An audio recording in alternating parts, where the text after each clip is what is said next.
मोहतरम बुजुर्गों, दोस्तों, मेरी माँ और बहनों, अस्सलामु अलैकुम वरहमतुल्लाहि वबरकातुहू।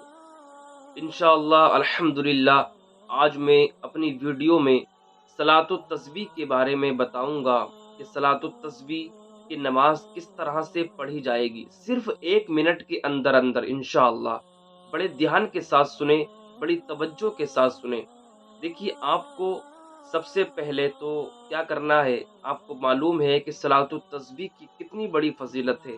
अल्लाह के रसूल सल्लल्लाहु ताला अलैहि वसल्लम ने अपने चचा हज़रत अब्बास को क्या है सलातुत तस्बीह नमाज़ पढ़ने की ताकीद फरमाई।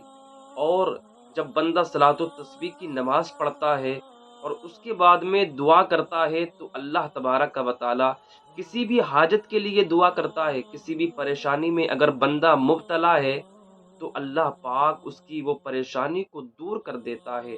अगर घर की तंगदस्ती के लिए दुआ करता है, अल्लाह क्या है उसकी दुआ को कबूल फरमा लेता है। अल्लाह तबारक व तआला अगर कर्ज़ के लिए दुआ करता है तो अल्लाह पाक उसके ज़िम्मे से कर्ज़ को उतार देता है। देखिए, बड़े ध्यान के साथ सुनिए नमाज़ आपको किस तरह से पढ़नी है। देखिए भाई, कि सबसे पहले आपको क्या है सलातुत तस्बीह की नियत करनी है। नियत किस तरह से करनी है?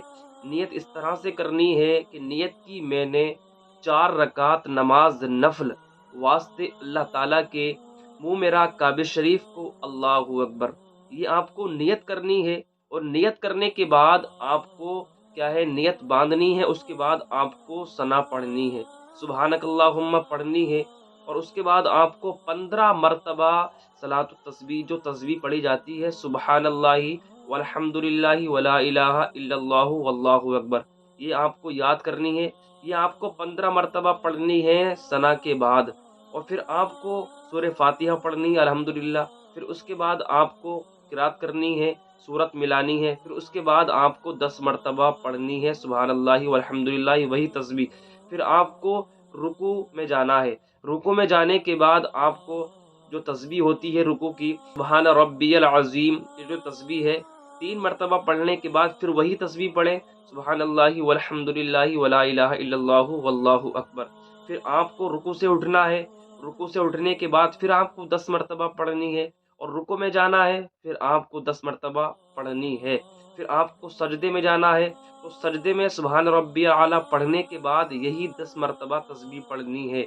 फिर सजदे से उठना है तो 10 मरतबा पढ़नी है। फिर सजदे में जाना है तो 10 मरतबा पढ़नी है। तो कुल मिला के आपकी एक रकात में 75 मरतबा ये तस्बीह होंगी। तो आपको 4 रकात की नियत बांधनी है। 4 रकात में तस्बीह जो पढ़ी जाएंगी वो 300 मरतबा पढ़ी जाएंगी। और जब आप दूसरी रकात के लिए खड़े हों तो आप इसी तरह से पढ़ें जिस तरह से आपने पहली रकात को पढ़ा है। जिस तरह से आपने पहली रकात में 75 मरतबा तस्बीह ली है, इसी तरह दूसरी रकात में भी 75 मरतबा तस्बीह आपको लेनी पड़ेगी। ये है पूरा मुकम्मल तरीका, ज़्यादा भारी नहीं है, बहुत आसान सा तरीका है। इंशाअल्लाह अल्हम्दुलिल्लाह आप सलातुत तस्बीह की नमाज शब बारात में अदा कीजिए। मैं दुआ करता हूँ अल्लाह पाक आपके परेशानियों को दूर अता फरमाए, आपके तमाम गुनाहों को मुआफ़ अता फरमाए। अल्लाह पाक हम सबको इस पर अमल करने की तौफ़ीक़ अता फरमाए। अस्सलामु अलैकुम व रहमतुल्लाहि व बरकातहू।